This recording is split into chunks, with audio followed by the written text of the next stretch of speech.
All right.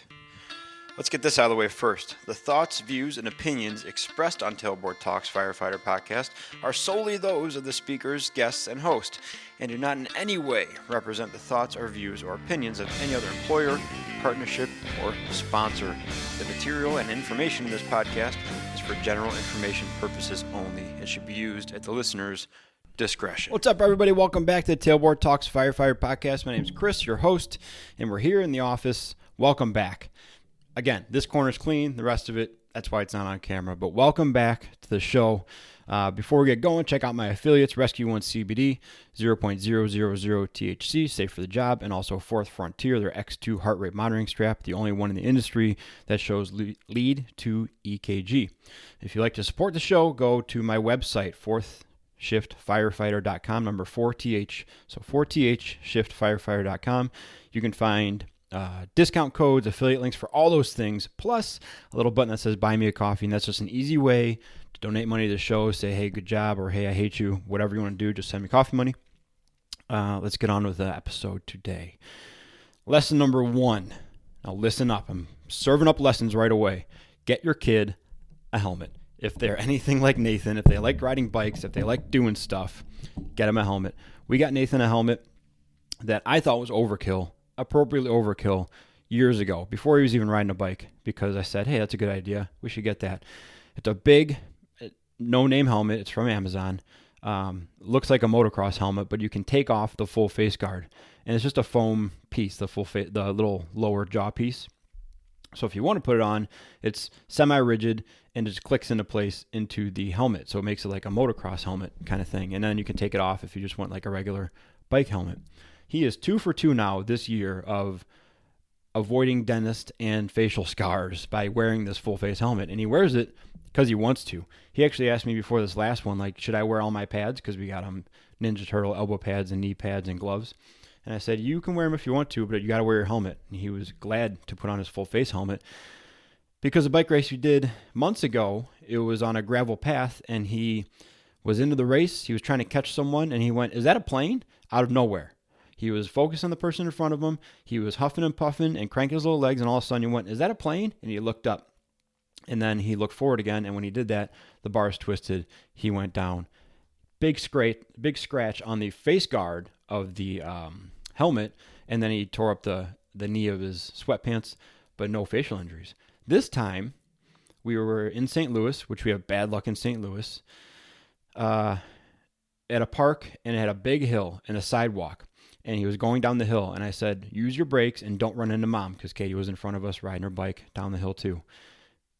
He didn't use his brakes, and he tried to pass Mom. So he left the sidewalk to go past Mom. He was in the dirt. He tried to come back on the sidewalk, got a little speed wobble, boom, hit the ground again. So hard that people ran from across the street to make sure he was still okay. Big scrape on his wrist, like the size of a playing card on his wrist. Big scrape, and a big dent in the visor of the helmet, which I think was from the edge of the sidewalk. So had he not been wearing that helmet or a different helmet, it probably would have saved him still. But because the way the visor pokes out in his forehead and the face guard pokes out, I'm pretty sure if he was wearing a regular helmet, he would have hit his forehead on the sidewalk and then hit his chin and his nose and stuff on the edge of the sidewalk, which is just gross to say. But man, he is 2 for 2. Now last year, 1 year ago, we had a little bicycle injury too. And I don't think I documented this one because it was so much that I was like, this is just more than I want to get into. It was so consuming at the time. We were riding my fat bike, and we have this seat called the Mac Ride More seat. And it clips on, so if you have little kids, it's something to look into. It's pretty awesome.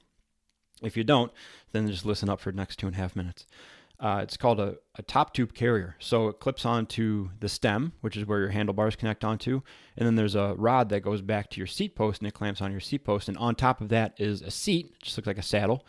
And then there's 2 little foot stirrups that hang down, and you clip their feet into those. You strap them in with like heavy-duty bungee cords. So they're attached to the bike, but they're in front of you, which is an awesome way to get them used to riding a bike. Way better than the seat on the back where they just get to look at my butt crack for the ride, right? So he's on top of that, and we're riding the fat bike down these big hills in St. Louis in the same park, different area of the same park, because they have these museums and art institutes up on these big hills. And then it's tiered going down. So they have like a 20-foot hill and then like a 20-foot flat section, 20-foot hill, 20-foot flat section. All the way down, there's 3 or 4 of those going down to the lower level. We were ripping down these things. He's having a good time. He's screaming. He's having fun. And we got to the bottom, and he wanted to stop the bike. So he stuck his foot on the tire. And with the fat bike fork, it's big. It's 4-inch wide tires and this giant fork on it. I wasn't stopping that fast yet, though. We were still going like at a rolling pace. And his foot got sucked in to the fork. Just so gross. And actually flipped upside down. So the sole of his shoe was, because here's what happened. He took his foot out of the thing, out of the bungee cord, because he wanted to stop the bike. The sole of his shoe was upside down, facing the sky, and the top of his foot was acting as a mechanical brake on the mountain bike tire of the fat bike. Took the entire top of his foot off. Super gross. So now we're 2 for 2 saving his face. We're 2 for 2 in St. Louis with bicycle injuries. I think by the time we go back next year, because we really like the area, it's a really cool area. It's like a Central Park type of joint, just outside of the city. Hopefully he'll have forgotten by then, just like he did this time, and we'll be back to riding bikes. But get your kid. Long story short, man, if you guys aren't wearing bike helmets, wear them. And if you, maybe I'll post that Amazon one. I've sent it to a few friends already too that have had wrecks. But it's a cool little full face helmet. It's very light. He doesn't even notice it. He likes it. It has a dinosaur face on the side of it. It's all good. Oof, lessons learned again. So this time he's got a scrape on his wrist. We're still doing the bandage thing. Much better spot than on top of his foot. But brings me to my point of this episode, because that was on the last full day of our camping trip. And it was hot. It was like 85 degrees. And he was looking forward to going to this park that was like a playground park that was in the area of the park that he crashed at. And then going swimming when we got back to the campground. With this enormous avulsion, it's just a big scrape on his arm, abrasion on his arm. Can't do that stuff. It was gross. So quickly though, what we've been noticing with the kids, which also drives us nuts from time to time, is they switch gears so fast. They switch from, I really wanted to go swimming and I really wanted to go to this park. Well, you can't do that. They throw a little fit and then they're like, I'll just play with my Legos, or I'll just do this, or I'll just watch a show, or I'll just go play bubbles outside. They quickly abandoned that first thing that they were so dead set on and so consumed with doing and was going to make their day. You can't do that. They're like, well, I'm not happy about it, but I'll just go do this other thing. And it's something that can also drive us crazy, like I said, because it's like, hey, go put your pants on. And they're like, well, that's not fun. I'm going to do this other thing. They switch gears so quickly. It's also very frustrating sometimes. But a long time ago, it made me think of this thing. There's this woman called the Movement Maestro. Her name is Shantae Coalfield. She's on Instagram. She's a monster in the Instagram space. She was a physical therapist, then left that and started running more of like how to build your business, how to run courses, how to optimize your business, stuff like that. So now she does more of that stuff, how to build small businesses through Instagram. A long time ago, she did a post called Diversify Your Happiness. And I tried to go back and look for it, but one of her things is she posts prolifically on Instagram. So much stuff, so much good stuff. So finding this one post was scrolls and scrolls and scrolls down. I couldn't find it. I couldn't remember if it was a blog post, if it was a Instagram post, what it was, but it was all about diversifying your happiness. And the points I got from that, which may not necessarily be the points that were in it, but the points I interpreted from it were basically have a couple things.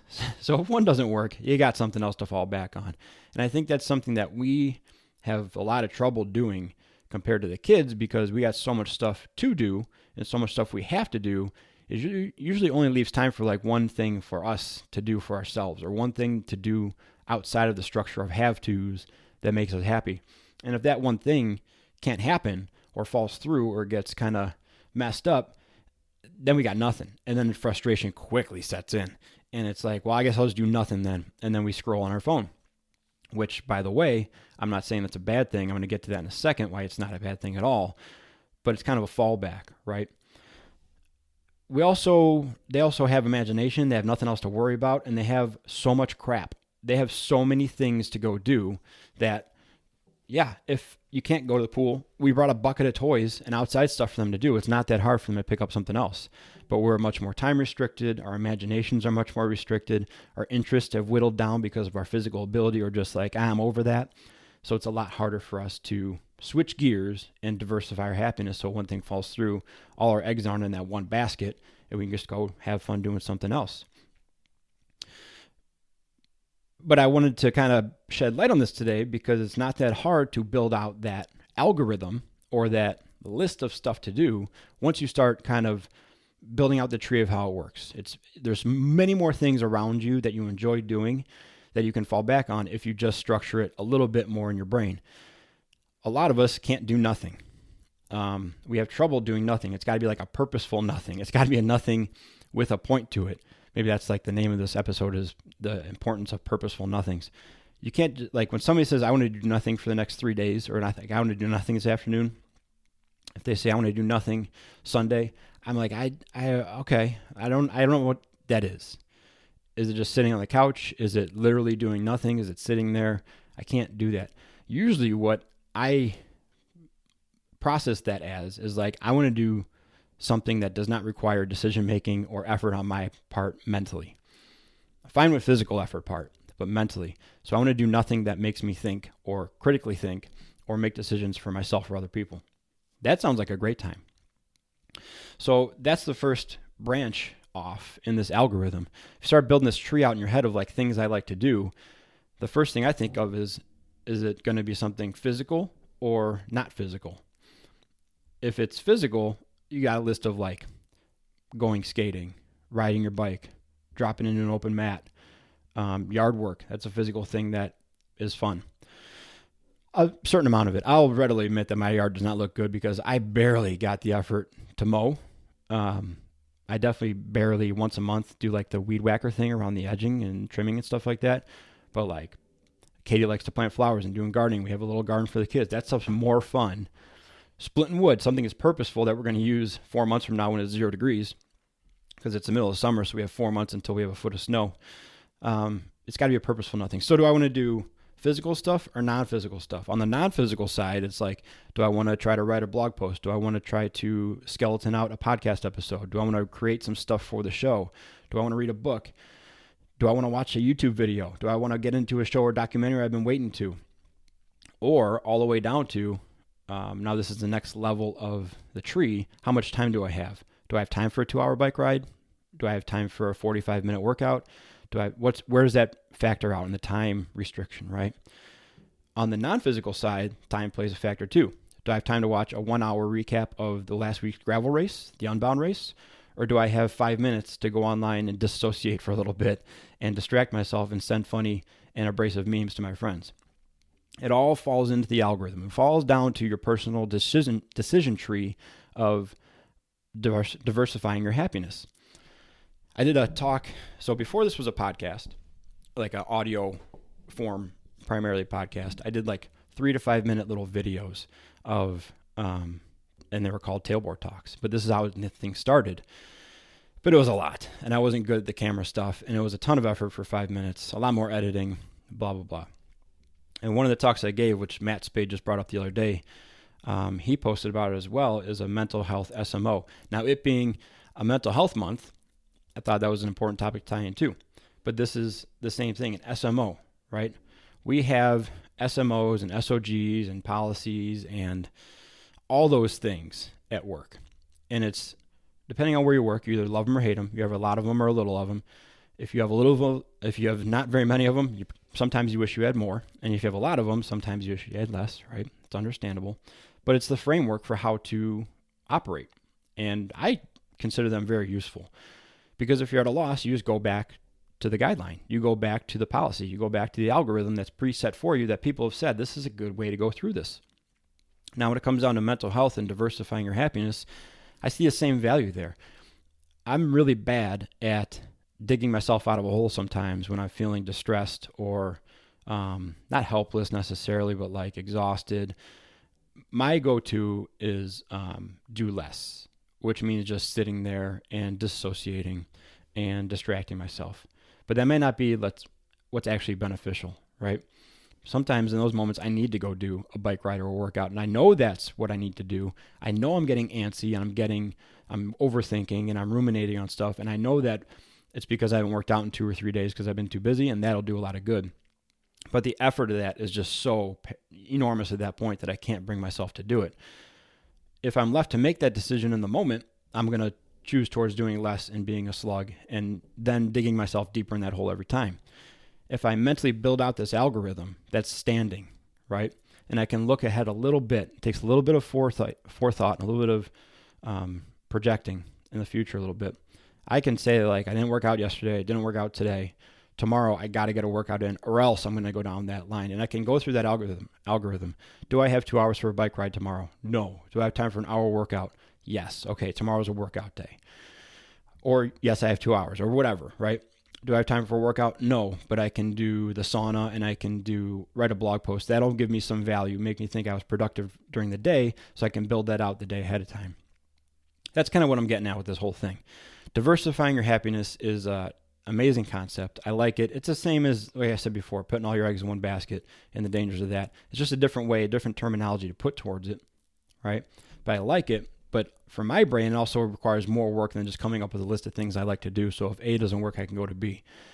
Because if A doesn't work, that means that everything in that group might not work. Everything in the physical basket might not work that day. And if I run through 3 things and they're all no, no, no, I'm just going to be like, well, forget it, I'll just do nothing. Instead of switching gears over to the non-physical basket and going down that list and be like, oh, I can definitely do at least 2 of these things that'll make me feel way better today. So break it down however you want to, but I wanted to pass that along. It stuck with me from Shantae's lesson a long time ago, and it's been bouncing around in there almost every day, because of the kids, because of the house, because of stuff we got to do, the job, a reason comes up why you can't do something. And if we don't prearrange those thoughts in our head of like, well, if that doesn't work, what can I do? Then we end up doing nothing. And like I said, disassociating on your phone and scrolling isn't a bad thing, right? Distracting yourself for a little bit isn't a bad thing at all, because sometimes that's what we need. We need a break.